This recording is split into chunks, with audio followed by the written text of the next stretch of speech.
people assume that people with hoarding are lazy or unclean, but often it can be quite the opposite, that they really want things to be almost perfect. So if things can't be perfect, then you tend to drop your tools and not do anything.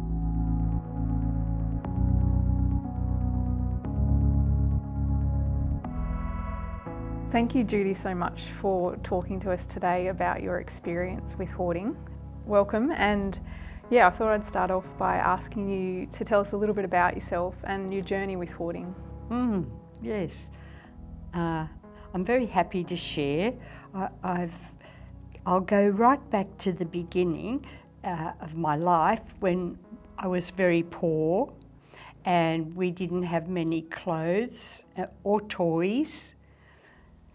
But I wasn't very aware that that was unusual. I thought sort of everybody was poor. So when I grew up, I was lucky to meet a man who had also been poor. So we shared a lot of our sadness and parts of our life that were very hard. And however, the sad part is that we both realised we had obsessive compulsive disorder. Right. And tragically that just ruined our marriage and spoiled things for both of us.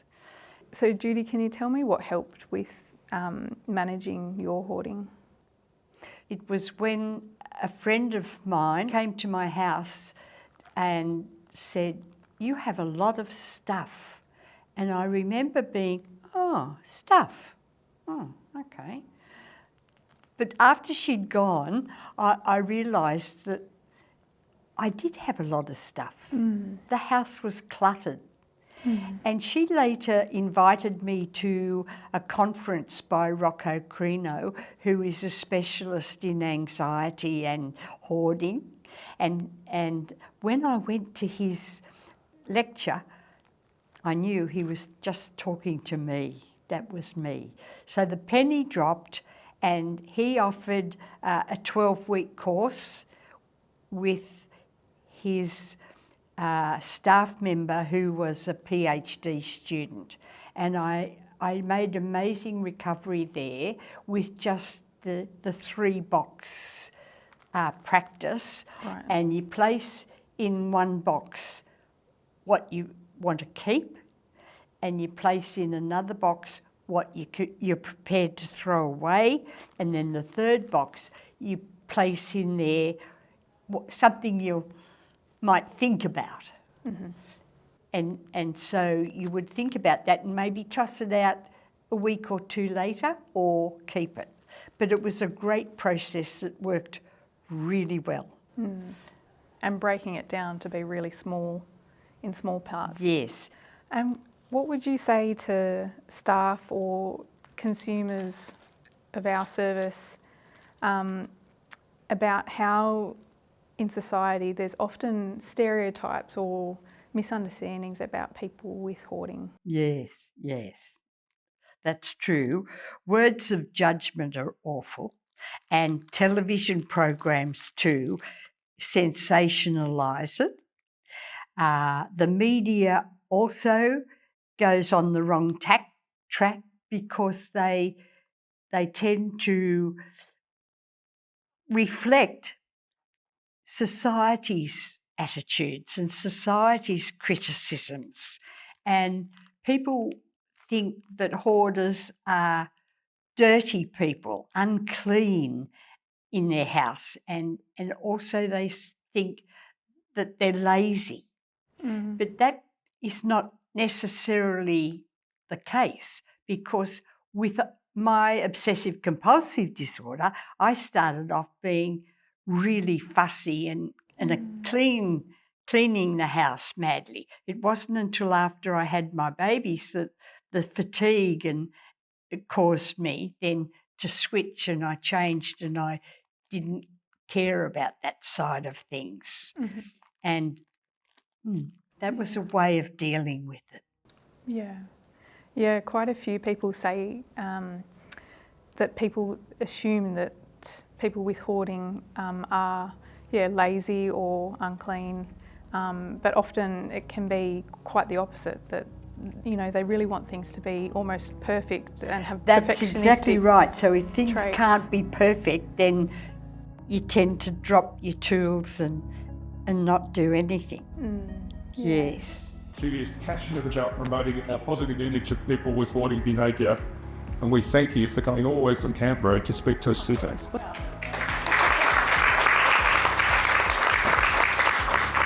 At times we returned home with more than we had taken. We did not realise we were beginning a lifetime habit of collecting. Hoarders tend to hold on to things for different reasons, and one of them is memory. You love to have the memory of the gift that somebody gave you or something you purchased in a certain place. So that sort of dwells a lot on the past. And then there's the future to think of, because you think, oh no, I won't throw that out, I might need that one day. So then you have to come back to the present, and that's what's very hard. It's very hard to stay in the present. And the other side of that was the decluttering, and that to me was the hardest part. Yeah, I think I find that people do find that to be the hardest part. Yeah.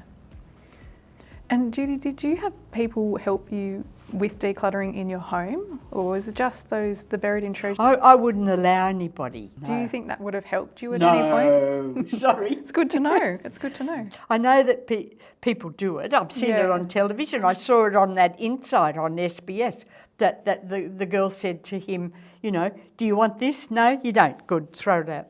It was just, it was horrible. I couldn't cope with that. Yeah. No, I've made all my decision making. Yeah. So Judy, can I ask, if someone's not quite ready to do a Buried in Treasures program, or accept some help, or people are having trouble engaging them, what are things that might be helpful that staff or their relatives could say to them to help them along their journey? Well, for a start, it has to be a really gentle approach. Everything in this area has to be done slowly and carefully and sensitively. Yes. So the staff need to have an expression of empathy so that the person doesn't feel judged. Yeah, that's really important. And you can feel that hostility from some people, and that will just stop them in their tracks. They don't want to know it, don't want to do anything. There's a certain amount of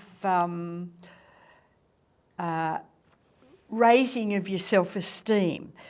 When I've thrown out those things onto the footpath for the council to take away, I feel like I've gained control over my life, because the collecting is uncontrolled.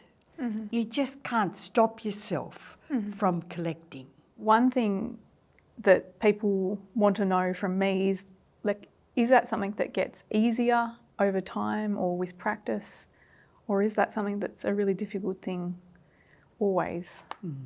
No, it's a very difficult thing to start with, particularly because people like me tend to feel as though you're taking away a part of me, and I'm losing my soul. I'm losing. That's me going out the door. So it is quite an achievement for you to be able to do that, and I'll tell you that once you've started and you get a little bit better at doing it, you can start to feel really proud of yourself that you've managed to do it, and realise that that's not necessarily you. You can have a new you. Taking photos was very nice, thing that I did. So I can have some of that memory to keep. Right. Yeah. Especially beautiful things that in the way of clothes and hats that you might send to Vinnie's or a second-hand shop. Yes. And it's nice to know that you can be providing somebody with cheaper clothing. Yes. Instead of having to go to a proper department store and buy something expensive.